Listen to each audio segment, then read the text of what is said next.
237-2346. Here now is Father Nicholas and Dr. Roxanne. Well, good evening, everyone, and welcome to Live with the Louhs. So grateful that you're joining us on this Tuesday, August 27th. Such a blessing to have you with us. If you are new to Live with the Louhs, it is a show that merges both faith and psychology. As you know, Dr. Roxanne is a clinical psychologist here in Jacksonville, and I am a parish priest at the Greek Orthodox Church here in Jacksonville at St. John the Divine. And we've just really teamed up just to kind of really provide some practical tools that you can use to apply your walk of faith. So we try to merge faith and psychology to kind of help you just in your day-to-day life. And so thanks again for being with us. And if you're downloading this message, if you're listening to this as a podcast, we do encourage you, share it with your friends and family, especially if you found it beneficial to you. Before we introduce to you tonight our really amazing and really dear friend of ours, I do want to just remind all of you that we are on social media. You know, you can stay connected to us on our social media platforms. We're on Facebook and Twitter and Instagram, all under the headings of the Louhs, and we're constantly sharing information on those different platforms. And in fact, all of our sermons that we do every single Sunday are archived on the Louhs YouTube channel. So if you want to go to youtube.com and just simply put in the Louhs in your search engine, you'll have access to all of our sermons. We've got hundreds of them that are there, and a lot of what you hear on the show tonight and on every show where we merge faith and psychology, you'll also see that also in our sermons. So definitely take advantage of that.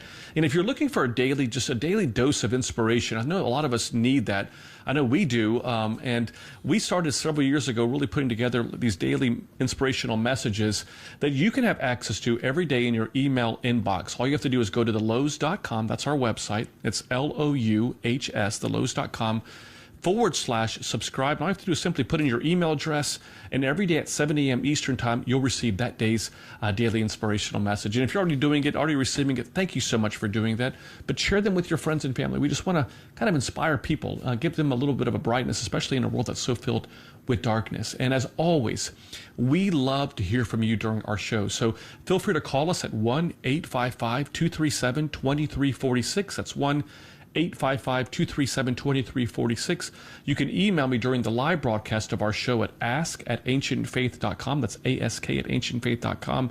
And you can also, our show is obviously being broadcast on the Ancient Faith YouTube channel, as well as on the Louhs YouTube, the Louhs Facebook page. So feel free to leave a comment there or a question, and our producer will definitely get to it during our show. So let's get started. You know, this past Sunday, we were in a sermon series called Going All In, and we kind of finished this sermon series by talking about relationships, how significant they are. And one of the things that I think that all of us need to be reminded of is that God never created us to live all by ourselves or to live on an island all by ourselves. He created us to live in relationship with people, to be around people that inspire us, motivate us, and in turn that we would inspire and motivate and guide people. But let's get honest. Sometimes our relationships can sometimes be some of the most stressful parts in our life. Sometimes we love someone so much, but it also can have areas of strife where we don't have the communication skills. Maybe we don't listen that well. Maybe we don't just communicate in a way that really produces healthy fruits in our own relationships.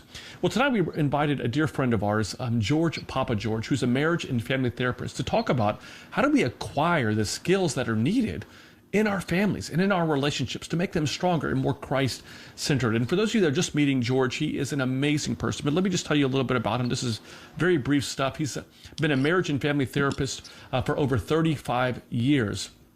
And he's a director of an outstanding ministry within the Greek Orthodox Archdiocese, and specifically within the metropolis of San Francisco, called the Family Wellness Ministry.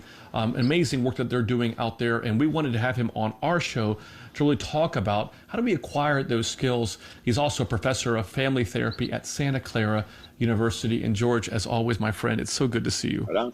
Thank you very much. I'm delighted to be with you guys. Well, George, let's just kind of get started. I'd love to hear from you. And we ask this question of a lot of our guests, and that is just what got you into marriage and family therapy? Why was that such an important area for you to study and to dedicate your life to? Well, how it worked for me was in my 20s, living in San Francisco, where I was born and raised. I went into the inner city during college and started doing some volunteer work with young people, which led me to finish one degree in technical drafting and engineering and switching over more in the realm of working with people. So I started doing youth work in my 20s. And I just thought, that's the focus I'd like to do. And I did it for years. But the longer I worked with young people, and mostly middle school, high school, in the inner city, and then eventually out in the surrounding areas of the Bay Area. The more I worked with teenagers, the more I realized I had to become an expert in marriage, because to understand what was going on with a young person, I came to understand that you had to understand the system they're from. And so actually, it then ushered me to get further education in marriage family therapy. And so any young person I wanted to help, I knew I needed to work with the family and the moms and the dads and the people involved. So it really went from a simplicity in my 20s to work with young people, meet them where they're at.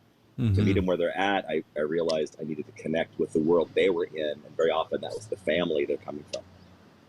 And so I know we've kind of gotten to know each other through the church, through the Orthodox Church. And I know you're doing a lot of great work, within the church. I'd love to kind of see just how did your clinical work and your work with youth, and specifically though with marriages, how did that connect into the church world? Well, so for years, I've had my same office there for 35 years in a little town outside San Francisco, Pleasant in California, serving the local community and, just folks that would be within our Bay Area. But there was an instance here in the East Bay, some 15, maybe 20 years ago, tragic situation in the East Bay at our church in Oakland, where because of a mental health crisis, it led to a death. And the Father Michael Turvo was the assistant priest at the time. His wife, Pres Elizabeth, who's really tuned in to mental health, she invited me to speak on a panel to talk through the tragedy that happened and to start educating on mental health. Well, part of that crowd was a guy in the front row. I didn't know him. His name was His Eminence Gerasimos. And that was the first time we met. And he says, Yorgo Mo, we'd love to have you help out in mental health. And he had already had a vision for family wellness. So that was really my invitation in to work directly more with the church and bring mental health and psychology within the life of the church. But I would just say the conviction of real life, and unfortunately in that case, it was a tragic real life incident that woke up a lot of people to say, we can't just be thinking because we go to church, all the mental health issues don't apply to us. Really made it real, right? And so it just got me involved, and I volunteered on this thing called Family Wellness Team, and some existing great people that I still work with, Tsaglakis, Papases, Pavlatoses. I just volunteered on that team, and then as years went by, I got more involved, and now I'm director of that team.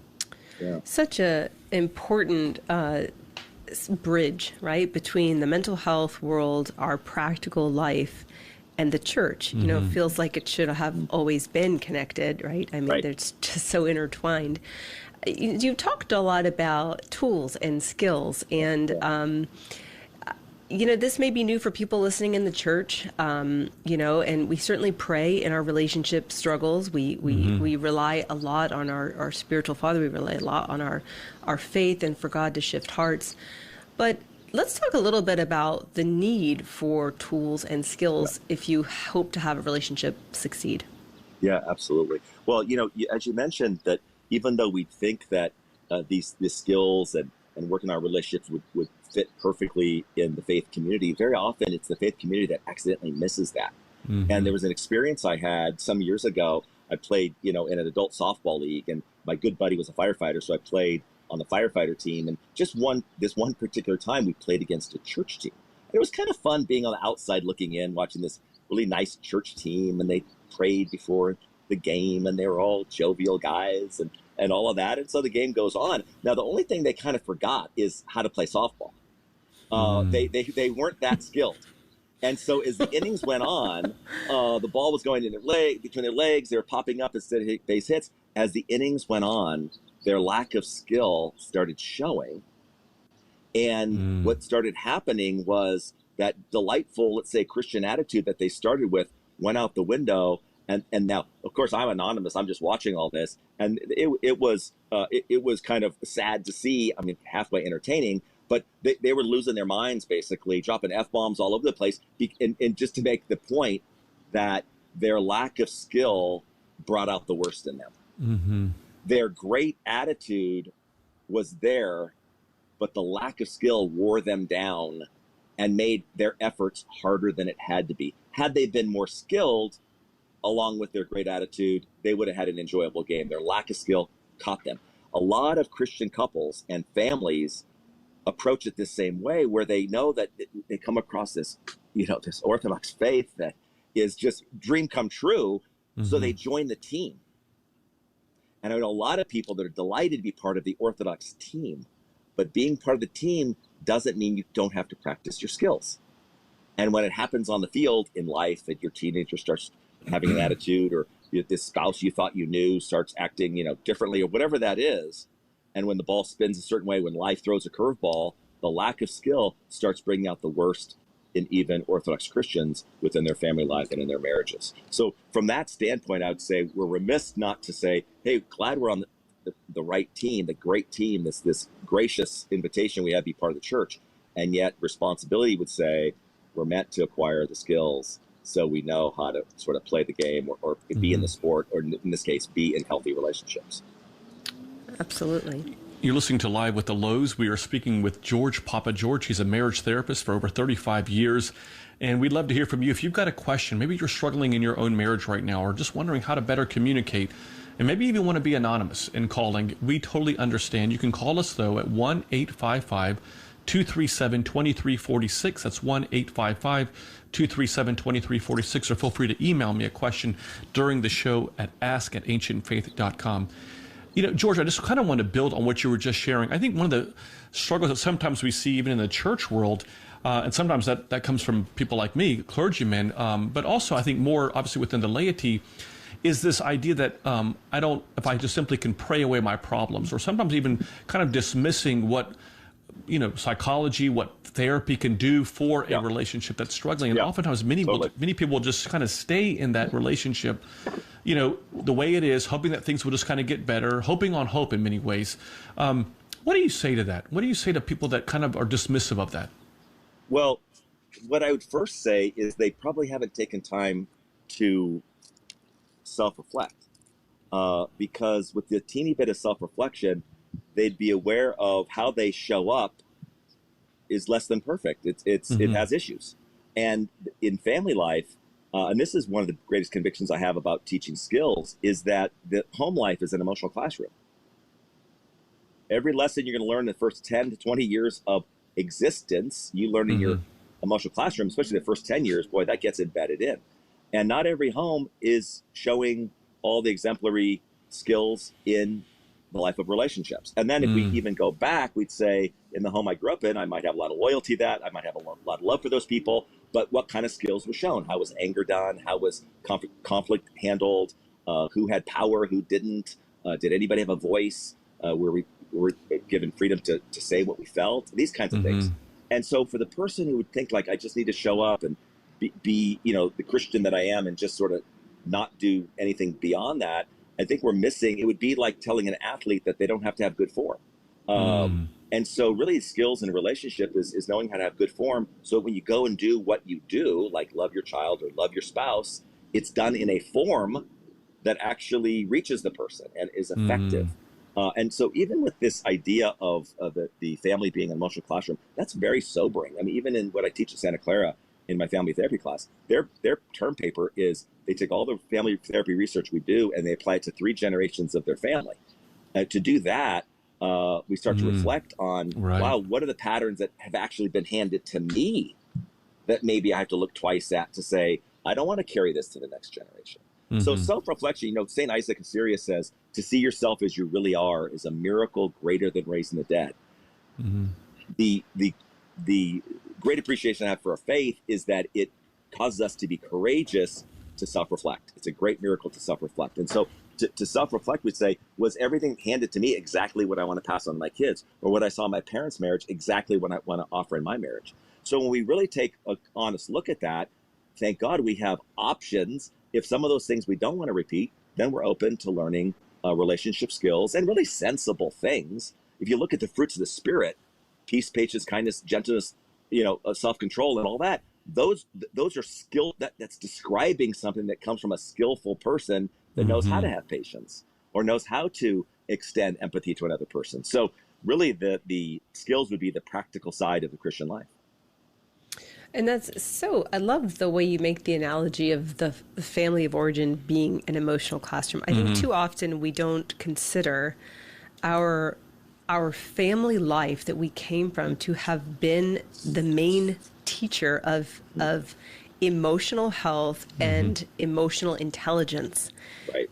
And it really is the crux of where we learn emotional intelligence, to know what we feel and be able to regulate ourselves in that emotional state, and to pick up on what somebody else feels and to know how to respond healthfully to it is a skill, right? I mean, yes. And Absolutely. people didn't get that growing up. No. And I would even say, when I do therapy with folks within the church, a crisis I see, and interestingly, the crisis I see in some of the most devout families whose child is now in therapy for some reason that's legitimate, what I often find is the devout family is that softball team that's dedicated to that team, not always with high skill relationally, but with high faith. And when you have a high degree of faith and like rigor around the Orthodox life, but certain emotional dynamics are happening at home that are hurtful, that creates a bind for the child, because they're hearing about the love of God, but they're getting rattled with volatility or whatever that characteristic might be at home. And that actually models for them the picture of Jesus, in a sense, of Heavenly Father comes through their earthly experience. And so we don't want to have a split between, I hear all this beautiful things about God and get jolted around with certain dynamics that are emotionally problematic within the home. So when there is that disparity, children get disturbed by it and sometimes even lose their faith over it. So let's delve into, if one were to have had the right emotional classroom, what are the main ingredients, essential factors we'd be looking for in those relationships and to create those in our own families today? Yeah, so I want to pass along a couple things, and kind of in my world, if I don't keep it simple, I don't find it useful. And that's how we are too, by the way. Right on. And so I want to share a couple things. First of all, when it comes to like relationship health, and to understand the emotional life and relationship life, I would just even boil it down to that it's made of two ingredients. It's made of our attitude and it's made of our behavior. Now, if we just even take inventory on that and go, oh, how am I doing relationally? Well, we take a look at those two things. What attitude do I bring to my relationships? And what behaviors do I bring? Well, and the behavior is our talk tonight is on skills. That goes in the behavior category.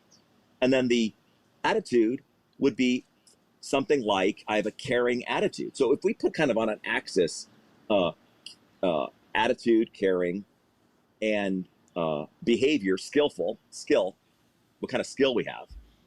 And then we have high and low. We'd say what we're shooting for is caring attitude and relation is skillful.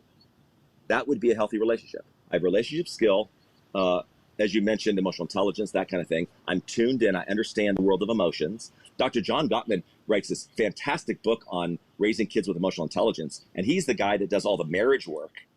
And he's a researchy guy. When I saw he wrote a parenting book, I was like, oh, I can't wait, because he'll have a bunch of research in it. He goes, of all his research, he puts he puts all parents into one of two broad categories, right? When he said that, I pictured the Matthew 25, the parable of the sheep and goats. And he's like, oh no, two categories of parents. Am I going to be the sheep or the goat, right? What are the two categories? He goes on to say, those who guide their children into the world of emotion and those who don't. Okay? So right there, we see that even healthy children come from families that are tuning in. You're breaking up a little bit on you. I think we lost you. Can you try it again? You're done. Somehow we lost you.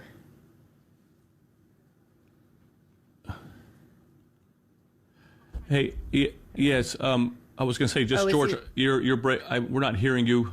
Yeah.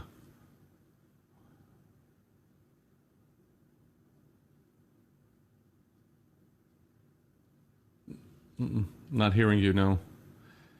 Why don't we? Yeah. Yeah, I think, no, we're not hearing you. What I think is so important, what he's sharing, Roxanne, is just for all of us to kind of recognize that, the importance of having those skills, along with recognizing how important the attitude is and how attitude and behaviors shape us so much. So we're going to take a quick break. Okay, here, is that better? Yeah. Yes, that's a lot better. Yep. Okay. I actually technically did something correct. That is a miracle. Yeah. You got more than relationship skills there, George. Exactly, yeah. High touch, low tech. Okay. Yeah. So, and I'm just hoping another call doesn't come in. I'm not sure how to. I didn't turn that off, but so just to make this point, high skill, high caring, healthy relationship, godly relationship. In a sense, what would Jesus do? He would do that. Right. High caring, low skill, lots of misunderstanding.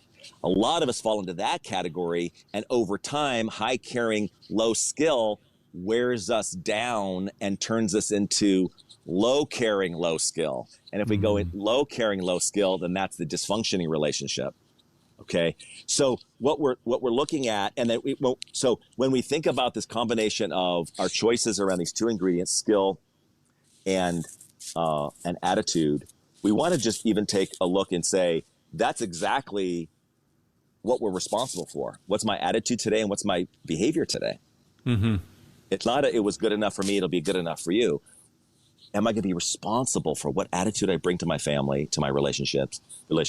Am I going to be responsible with what kind of behavior comes out of me? And again, being Orthodox means we self-reflect.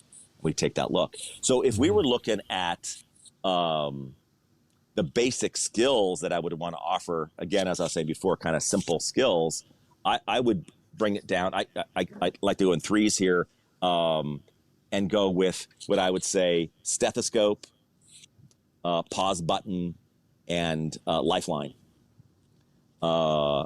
Stethoscope, pause button, lifeline. Now, what do I mean by, and I'll start with the first one. If I can offer the first skill, can I jump into the first skill that I would say is let's do it, yeah. Numero uno. Stethoscope is what I mean by this is listening skills. It's one of the most underrated, most powerful skills in relationships. It's the most underutilized skill. And a lot of people do regard themselves as good listeners, but we almost have to just trust the statistics that would say most of us are actually fairly poor at listening. And then if we're in front of someone who has a different opinion, we're even worse at listening. So this idea of listening skills is a big deal. It's absolutely, if you ever are in a crisis and someone comes to mind that you have to talk to, I bet you they have good listening skills. Someone you think that is in your inner circle, that you go, oh, they get me. I bet you they have good listening skills, right? Mm-hmm. And so if I could offer one thing, if it was only one thing, I would offer this. We're going to look at three. But this idea of listening skills, I would say, and we could even say active listening, I would offer that as the first skill. I remember we had attended one of Dr. John Gottman's seminars here when he was in Orlando, and I remember him sharing, which I thought was totally fascinating, when he said that the majority of conversations are not even heard. Oftentimes we're just listening for a little bit, only to just simply reload what our thought is. And so, and then he mentioned that the first a conversation is kind of based on the first 120 seconds or something that determines how well a conversation goes. Based upon that. So, I think that's so beautiful. And I think the emphasis on active listening is so important as well. That's right. Well, even with what you're saying about what Dr. Gottman said, it reminds us also that if listening, it doesn't happen first, it doesn't happen at all. Right. Sometimes we do it third or fourth when we finally get, sick and tired of them saying it again or whatever that is. But listening needs to be in first position. If the other person's moving their mouth, it means we wear the hat as the listener. And so this idea of stethoscope, though, if I could unpack that just a little bit, and being the age I am, I go for my checkups, and sometimes they get the stethoscope out. I've never met a doctor yet who puts a stethoscope to my mouth. I mean, I'm rattling away. I'm saying everything I think. I think it's this, doc. I think it's that. The whole time he's listening, but where's the stethoscope go? Not to the mouth, descends to the heart. And he's listening to the heartbeat. So when we think about this active listening, this listening skill number one, the skill that's absolutely essential, even as a Christ follower, essential to model Christ, we'd be an active listener. And so using that stethoscope, but don't put it to the mouth. Now, people who do put it to the mouth, by the way, are the ones who are like, oh my God, I can't believe you believe that. Oh geez, They're taking everything literally. Or when you say something that they find not accurate, boom, off to the races on arguing the accuracy of what you're saying, instead of what the doctor would do, descend to the heart. By the way, the listener needs to descend to the heart. Mm-hmm. Listen to the heartbeat. Now, what does that mean? It means we're listening for emotional content. We're not listening for how accurate every data point is, or to go down every rabbit hole of every part of what they're describing. We're acting boom, oh, boom, boom, boom, boom. And they're saying this happened and that happened. They can't stand in their science class, or, oh my gosh, I'd hate my job. All that. The stethoscope listens to the heartbeat, and it responds very simply with something like, gosh, it sounds like you feel X because of Y. Mm-hmm. Now, I don't want that to sound too cheesy, too formulaic, but that's the raw material of I'm tuning into what you feel. Mm-hmm. It's really important that as we use that active listening, the person, if we ever encounter anyone that tends to be rambling and talking and repeat themselves, I bet you they're a person that doesn't have good listeners in their life. Yeah, and do you ever think that the listening piece, which is so important, I love the analogy to the stethoscope of it being about the heart rather than about all the little details of what somebody is saying, because it's actually accurate to them, whether or not it's accurate to us. But the notion I've always found that for someone to truly listen, they really have to believe that it's okay that you have a completely different take and perception and interpretation and recalling of events, and it's perfectly okay because it doesn't threaten mine. Like, that's right. You can have two entirely different responses, right? Because I feel like that until that's understood, people really do have a hard time listening because they're trying to prove the argument that you're wrong. That's right. No, that happens all the time, probably more than ever. And I'd even say, when you're saying that the person can, have their own view but be listening to the different view, guess what? Gosh, what we get reminded of is the good listener is secure. See, I'm secure in my own view, that I don't feel rattled that you have a different view. Yeah, and in fact, it's okay. And in fact, I don't get shaken by your differentness. And if there's anything, woman at the well, woman caught in adultery, the whole difference between the Pharisees and Jesus is that he knew how to appreciate differentness and love it and embrace it and let it breathe and live and sit by it, come alongside it. And so, and keep in mind, in the parenting world, if you have multiple children, there's always going to be one that's different than the others. And very often I find in therapy, the different one feels judged or feels not quite treated the same, because even parents who love their children don't know how to deal with different. And so it's really important. Active listening is the bridge. I call it the journey of love. And I grew up as a little kid in the 60s, the journey of love. And what I find that being is, I'm, as a listener, the other person has a different view. I'm sitting here in my frame of reference. The journey of love is to get out of my frame of reference, and journey over to their frame of reference. And literally, it looks different from over here. Yeah. And not until I leave my frame of reference secure enough. Philippians chapter 2, Jesus left his frame of reference to enter ours in love and said, wow, I am with what you guys are going through. And so that journey of love, that leaving the frame of reference, we often call it empathy. We call it compassion. In theological terms, we call it the incarnation. So that journey is intrinsically Christian. It's Christ-like to take the journey. Now, if we're prideful, we don't budge out of our seat. Right. And that's it's so sad. And that, it's truly like not wanting to understand the situation. It's more like to understand who you were in that situation, right? So you're allowed to be totally different, right? And because you weren't me in the situation. And and I love the fact that you use the word secure, because I do feel like most people, as they're listening, are insecure. They're ready to battle. And so huge. I love that. Let's talk about the pause button. Yes. So as we can appreciate the stethoscope and really find, now keep in mind, what's nice about the stethoscope now as you transition to the pause button is, if we use a stethoscope on a regular basis, we will actually feel connected to people, which has its own benefit. Like, that's its own universe, feeling connected to people, right? And so as we benefit from just feeling that love and connection with people, what I want to get at with pause button, skill number 2, what often in clinical terms is called emotional regulation, is the ability when a reaction wants to come up to know where the pause button is and put a pause on our reaction. What I find, it's so interesting how some of the most important topics as couples and some of the most important topics with our children is when we're most reactive. Why? Because it's an important topic and it goes deep, but very often it strikes a chord of fear. And we know clinically fear leads to control and we get reactive. Fear just takes over. So that ability to hit that pause button to know I'm feeling a lot of things right now. I'm probably feeling too many things. I haven't sorted them out. If I really love this connection with people, if I don't hit that pause button, all kinds of reactive things are going to come. It's almost like blowing up the bridge. We built this bridge of connection. And now if I don't have a pause button, I'm going to blow up the bridge. And so this is the risk we run if we don't know how to find a pause button. And so very often, again, going back to emotional classroom, I would just like to take a tally, if we grew up with 2 parents that both had great pause buttons, or did we see some reactivity? Very often reactivity is the guy that owns the room.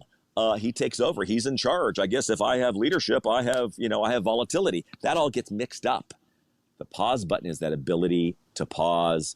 Now, Dr. John Gottman, the same guy we're talking about, did all the studies on marriage, says if our heart rate goes over 100 beats per minute, everything we learn in therapy goes out the window. Or everything we learn in church goes out the window. Or everything we learn on this podcast goes out the window. Wherever it is we learn it goes out the window because another part of our brain takes over, shuts off our prefrontal cortex, and all our reason goes away. So that pause button, again, is one of the most Christ-like things. And so to find that really is, in a way, we'd say part of the ascetical life is finding that pause button, finding the value of silence. Yeah, I think one of the things that we talk about, we share this in our book, Renewing You, is having the what we would call a 22-minute rule, and that is basically that having an opportunity where when we know that we're exceeding our heart rates or adjusting how, as you know, in psychology, we talk about this as flooding and allowing that this inability to really focus and make decisions that are appropriate. And oftentimes when our heart rate is up, we start making decisions that are not the best decisions. We end up saying things that we never typically would say or doing things that we never would. And oftentimes we don't even remember what the argument was about, but we can remember how someone made us feel in that argument. Yeah, that's right. And so we talk about this 22-minute rule that when you, to use your analogy of the pause button, is that it allows us the opportunity to take 22 minutes to just simply separate ourselves from that situation. And this doesn't always work, but we find that when you give yourself that time of a break, it allows the blood to kind of de-escalate as far as flooding the brain. It allows that opportunity for us to kind of really just take a break, because I think in those moments when there's tension and when there's a lot of volatility, everyone is trying to fight for their piece of the land. They're trying to basically claim their stake, and we need to have, I guess the question I would want to follow up with you, George, is: do you have or do you recommend someone in that relationship being able to have to push that pause button? Because I think in so many relationships, sometimes, especially with arguments that have been going for years and years, and relationships that are really just have almost learned that to be volatile immediately in the relationship, like it's 0 to 100 immediately. How do they learn that without, or how do they try to input that when there's so much learned behavior that says that they've kind of trained their brain to do prior to that? Right. Well, it does bring up the whole point on boundaries, and what kind of emotional boundaries can we set within our relationships, that we try to set those boundaries outside of the big interaction that we're having when we're calm.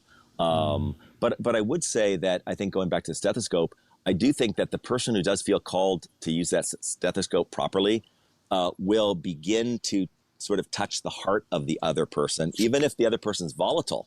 So in the world of negative emotions, there's 2 buckets, 2 categories, primary and secondary. The volatility, rage, anger is secondary, and very often that's what's blasting out of us. If the listener learns to use stethoscope very skillfully, they could go to, so secondary negative emotions is the rage. Primary is things like sadness, fear, disappointment. And so sometimes the active listener can use that EQ, the emotional intelligence, instead of saying like, I can't believe you're so angry, it could be, wow, it's sounding like you're really concerned about our kids, or well, I'm hearing that you feel disappointed that I left you, there and I didn't pick you up, whatever the situation was. Our use of primary emotions in our active listening actually starts to help educate through experience the people we love by tuning into their primary emotion that they don't even know how to put in words. This is why we're meant to do it with our children, because it's labeling. It's helping children learn it. But we could teach our spouses. We could teach people we love. We could even teach our elderly parents, whatever that is, because when we use that primary emotion in touching the more vulnerable emotion, it means we're not here to fight. We're open. We're open-hearted, and we're tuning in to what's in their heart, whether they're totally aware of that's what's going on or not. So I would say that helps people take a breath when they feel heard and misunderstood. And I would say that something about, I didn't mention it before, but this power of being heard, if we go to the stethoscope, and I think this plays into the pause button, feeling heard gives people a sense that they're valuable, that they matter. Feeling heard gives people an opportunity to, and President Roxanne mentioned the being understood, where people are dividing and fighting. This idea of feeling heard helps for people to understand the view of the other. Feeling heard helps both people feel connected at the heart. And feeling heard cultivates this thing called empathy or compassion, this idea there's something going on and I care. So as we cultivate that, then the pause button becomes something I'm more interested in, because I want to protect the hearts of the people involved in this conversation. Like it really would be like, stop the train. We're going to run over something. Right. We're on the same team. Pull the cord. Like, let's stop this. So I think as we value the connection, we're going to better make sense of using the pause button. Well, I think that is huge. I would probably say that 4 times over again. Yeah, right on. Because when that friendship is not protected, and I can't remember the last time I really liked you, I have no desire to push a pause button. Right. No, you got it. Why would I do anything gracious to the person that's bugging me like crazy and I don't feel connected to? That's exactly right. Correct. And, when Jesus says it's no big deal when you love your friends, it's when you love your enemies, I think that applies to marriages that are in double digits. Like, that applies to those of us in there for years and we get these attitudes, there they go again. And I have a double digit rule too. I think when we've been married in double digits, more than 10 years, opposites attract. I think in single digits, opposites attract. In double digits, opposites attack. Okay. And then we go double digit rule of kids. We think our kids are pretty great. Single digits. It's when they get into double digits that they start getting different. And we get threatened when someone's different. And then it brings out the worst in us, which we hate when it brings out the worst in us, but we blame them for bringing out the worst in us. So it becomes a mess, right? That's right. We don't do well with difference and own opinions. Oh my God. When they're little, they're mini us. When they're older, they're their own beings.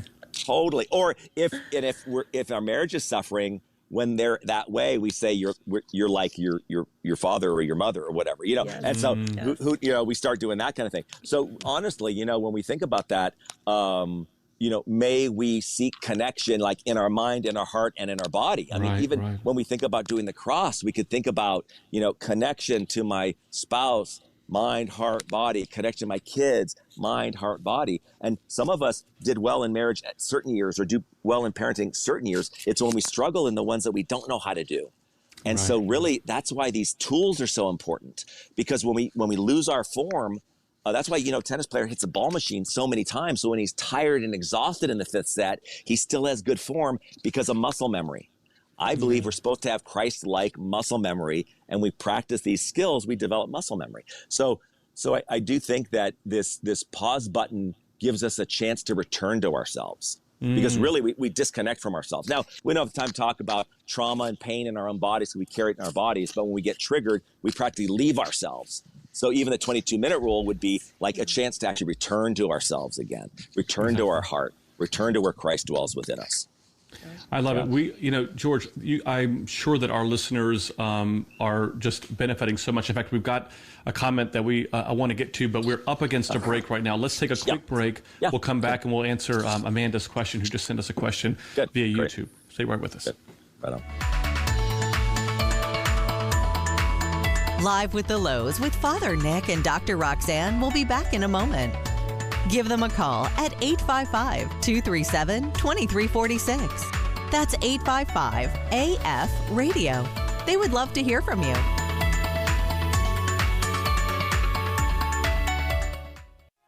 During his darkest moments on the cross, Jesus uttered 7 statements. His words offer us principles to live by, lessons of hope, peace, and comfort. I'm Dr. Roxanne Lowe. And I'm Father Nicholas Lowe. And our new book, 6 Hours, 7 Lessons, is all about how Christ's light transcends our darkness. Christ's final words have the power to bring us into the light of his love and protection, providing wisdom and direction to follow when we face our own dark seasons. Get your copy today by going to store.ancientfaith.com. That's store.ancientfaith.com.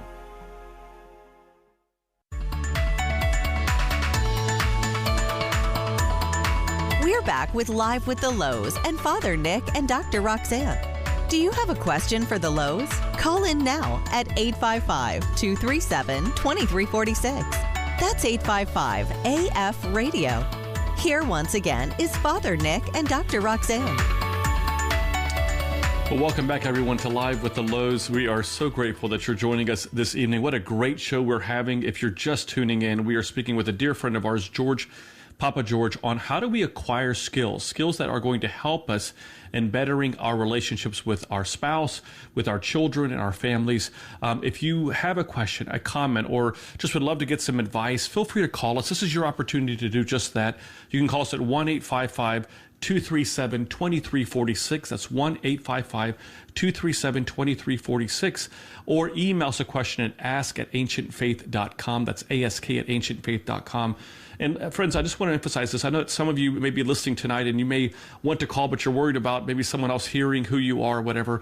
Our producer can totally keep you anonymous. I just want to make sure that you get the help that or the advice that you may need and to take advantage of this program tonight. So definitely feel free to do so by calling us or emailing us. George, right before the break, we had someone posting on YouTube this question, and I know we're going to get to some more of these skills, but I just want to kind of highlight this question that came from Amanda. She simply asked, how do you accomplish these things? How do you accomplish these skills without trying to be perfect?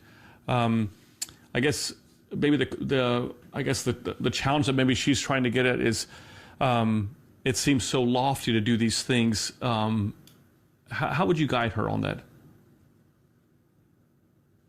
Oh, I think we lost you again. Yeah. So that's it. So there we go. Okay, there you are. Okay, good. Okay, I'm not sure why. Okay, good. Because I'm getting things on my phone is throwing me off. You can still hear me? Okay. Yes. Yeah. Okay. Yeah. Amanda has a great question because that is, this is the way I want to answer that. First of all, life is not a light switch. Okay, we got to start with that. We got to rewire. All these skills is not you either have it or you don't. Life is a dimmer switch. Okay. Mm-hmm. So what Amanda wants to do is go one click. If she thinks she's at a 3, she just works on being a 4. And then at 10, she's going to be like, oh my gosh, I actually got here. So we get overwhelmed when something seems too lofty or too big, or we feel far away from it. So we got to scale it. We got to dial it, right? If you could picture like a 1 through 10 on the dial versus an on off, our all or nothing thinking says, I'm not the all, therefore it's the nothing. Very common cognitive distortion we have. But instead, wherever I'm at, Amanda, you might say you're a 3 or a 6 or something like that. If you're a 6, go for a 7. Go that next click on working on one of these skills just a little bit more. It could be, gosh, I'm not ready to use that listening skill with these people that intimidate me, but I'm going to use it with the lady at the grocery store. I'm going to use it with my next door neighbor. Start using skills. Just like in sports, you don't wait till the World Series to practice skills. You practice skills in the comfort of a practice field, in the comfort of your best friends, of your team. Practice, practice, practice. So that when you get in a tougher situation, back to muscle memory, it starts to show up because you've been practicing it.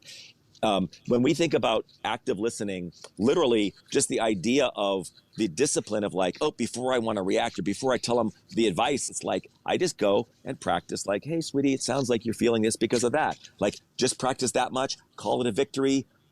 You could have a day off after that. Like, whatever it is, that's a victory, a step for any one person. Take that step. Don't let and I think the enemy really works against us when we have a sense of getting some direction from the light, from the Lord.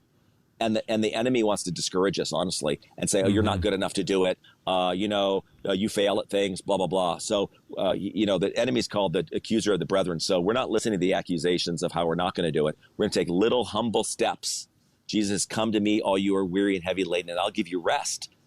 Take my burden. My burden is light. So as we take the heaviness of what causes us to think we can't do it, we put that at the feet of the Lord, but we take one, and this is just super, practical, one little step in the way we can.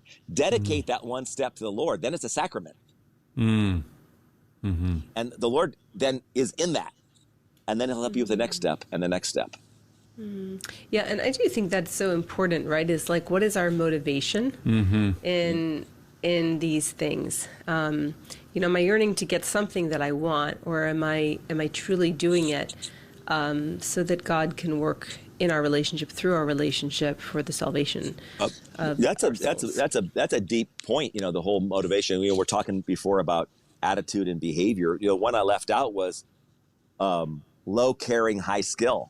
Low caring, high skill is manipulation, right? So we really are trying to align this attitude of caring and this skill, this desire to acquire more skill, little bit. And we have to ask God's help on both our attitude and our skill. Yeah, I think this came in today for me on my quote of the day, and my readings was from St. Mark the Ascetic, and he said, when the mind forgets the purpose of the Christian life, then even the clear fulfillment of virtue becomes profitless. Wow, yes. Right. So that's beautiful. Is it really a virtue, right? Are we working for our Christian life, or are we just doing it for, to manipulate our own a certain gain, outcome? Right. Yeah. Right. Yeah. So what effect is this sort of listening to the heartbeat, the pause button, what level of effect or fruit does this sort of have in the relationship? Well, it really is. I mean, I'm so thankful that, like even in the parable of the soils, the sower, with the four soils, I think that describes all kinds of relationships.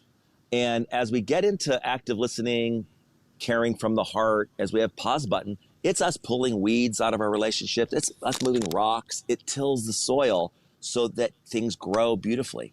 And so what comes of it is growth.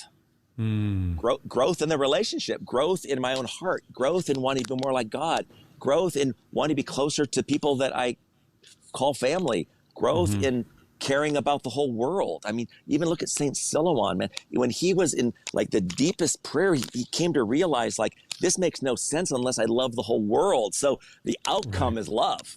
The outcome is love. As we get in our heart and we clear the rocks away and pull the weeds and the thorns and all that, it's like, oh my God, this soil of my heart, something can grow in here now. And the result is love. And then love is the thing. They'll know us by our love.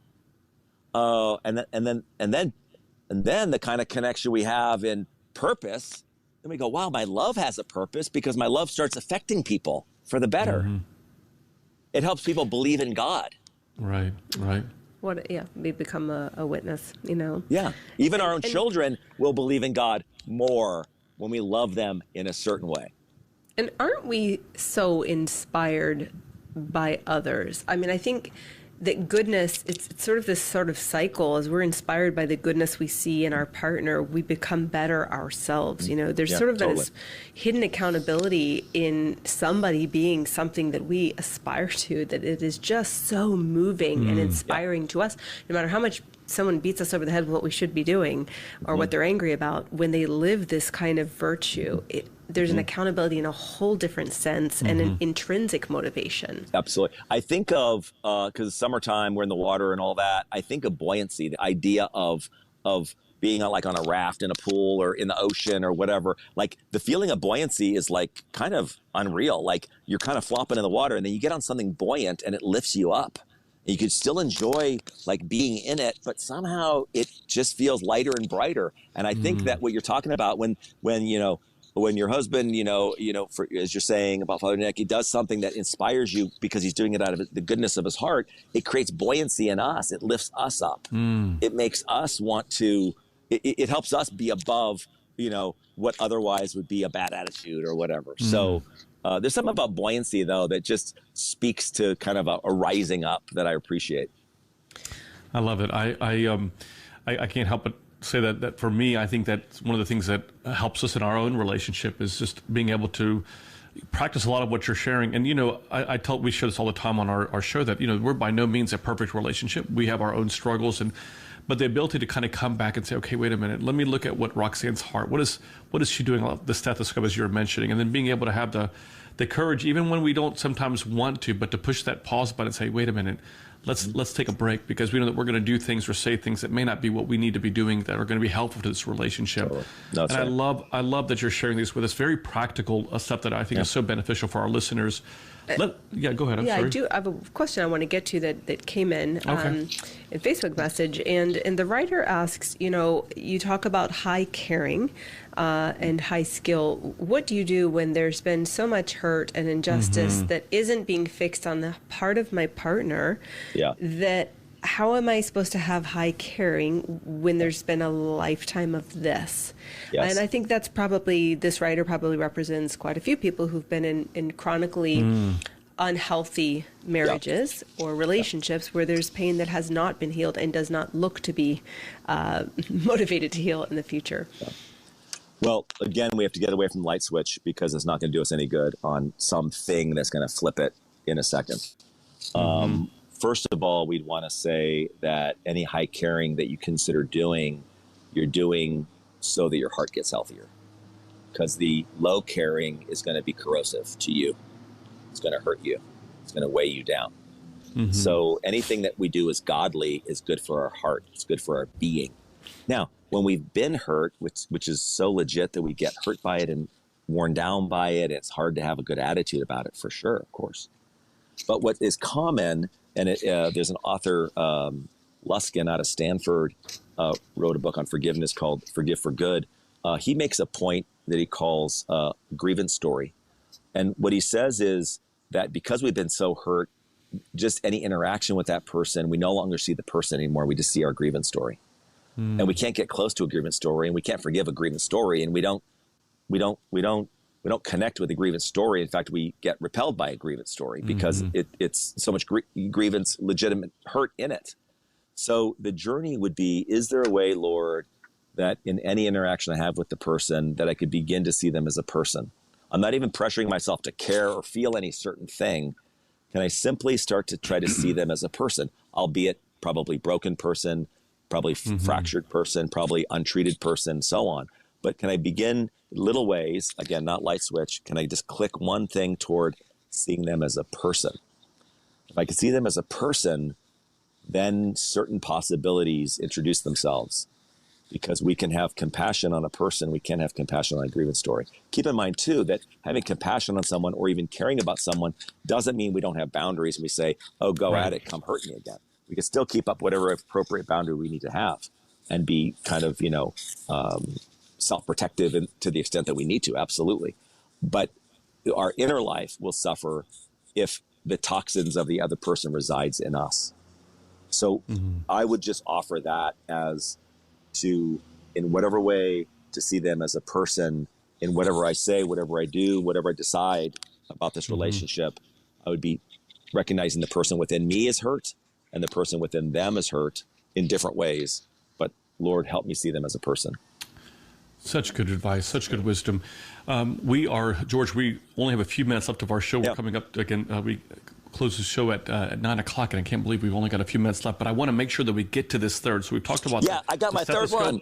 Yes, and the pause button. Let's talk about the third skill that we all need. Yeah, it's the lifeline. The lifeline, right? So just because I'll take 10 seconds and say this. Everybody's listening, I do want you, you've got a toolbox somewhere for your relationship. I just want you to self-reflect, ask the Lord to open that toolbox and see if you have a stethoscope in there, see if you have a pause button. And the third one now is lifeline. We want a little bit of rope in there. Now, the rope I'm talking about is a prayer rope. That's the lifeline I'm talking about.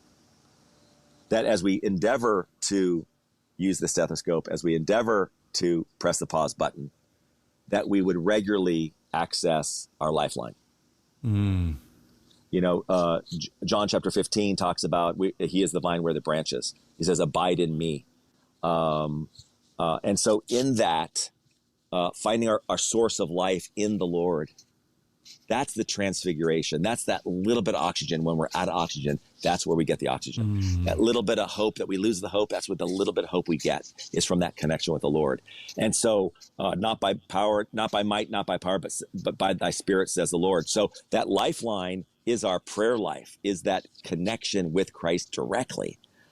Father, Son, Holy Spirit, Lord, help me in my mind, my heart, my body, in all those ways. And even as we struggle, somewhere in our mind, somewhere in our heart, and somewhere in our body has caused dysfunction in our relationships. If you're anything like me, one of those three has caused dysfunction and hurt in our relationships. Lord, help me in my mind, in my heart, and in my body. So that lifeline is that prayer rope, that we'd have a rule of prayer, very simple. And the Kyrie eleison, I remember as a little kid, I didn't know what Kyrie eleison meant. We just said, Kyrie eleison, Kyrie eleison, Kyrie eleison. And then at whatever point I realized, right, that in fact, it means Lord have mercy.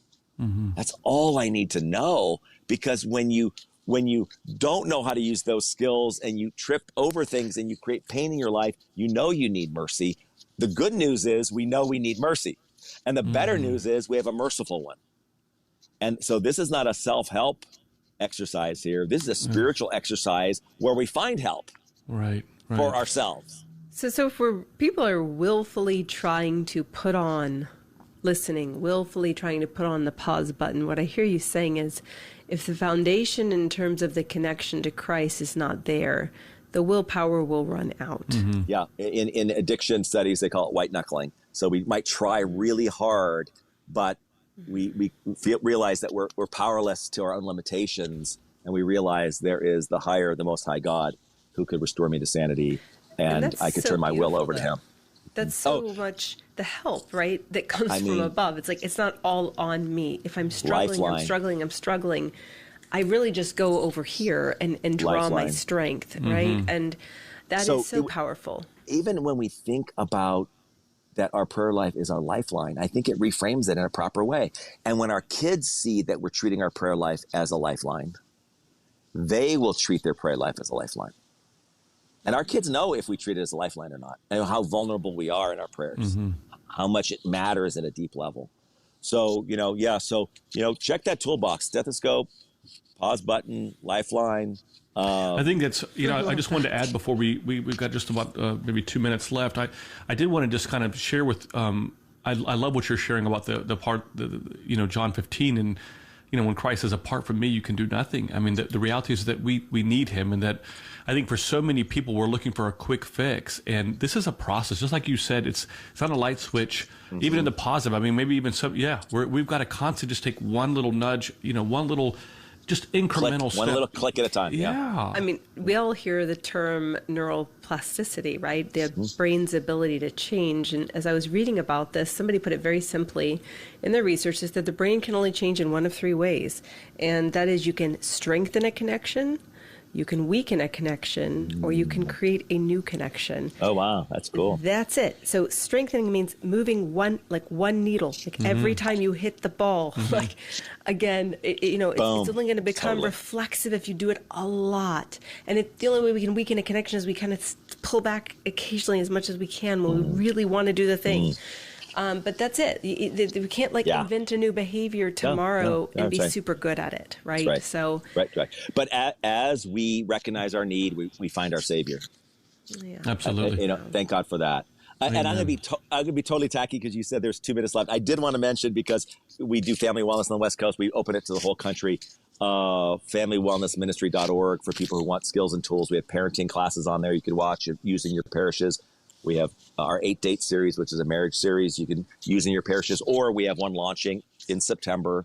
Go to familywellnessministry.org, go to 8 dates, join our class. We have hundreds of couples on there, and we have a blast and we cover Gottman's book called 8 Dates. It's 8 essential conversations for a vital marriage. So we just want to kind of just put that resource out there. So I love that. Thank you. Familywellnessministry.org. Ministry.org, yes, right.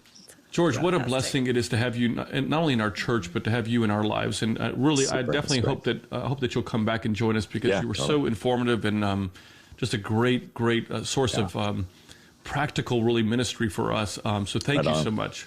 Oh, yeah. My pleasure. Thanks so much. And to all the folks out there, God bless you guys. And let's work it together. Don't be isolated. Let's come together, be part of the church community so we can help each other. Amen. Absolutely. So grateful. And so I want to thank again, George, for coming on the show tonight. I love, by the way, save the gazebo in the back. I'd love to come and we're having get a date little soon. Come on now. I'm looking forward to it. That looks so great. But thanks again, brother. Give our love to your family as well, and we appreciate it. All right. And thanks to Matushka Trudy for producing tonight's show. She does such an amazing job. Next Tuesday, we have a special Live with the Louhs, friends. We are having 3 presbyteras, or 3 priest wives, who in many ways are speaking for the very first time together about losing their husbands as their husbands were in active ministry. And we're talking about their story, how they dealt with it, how they're coping, how they're dealing with this. Because oftentimes when a priest dies while serving in a parish, there's so much of an emphasis on the priest, his legacy in the church, or even the talk about the church itself, like how is the church coping? But what about the priest's wife? We're going to spend an entire show speaking to these 3 amazing, amazing women about their journey and how we as a church can help better minister to them and to minister to all those that are going with such difficulties and challenges in their lives. So definitely make a point to be with us. That's next Tuesday right here on Live with the Louhs. Again, everyone, God bless you. Thanks so much for joining us today, and stay strong in your walk of faith.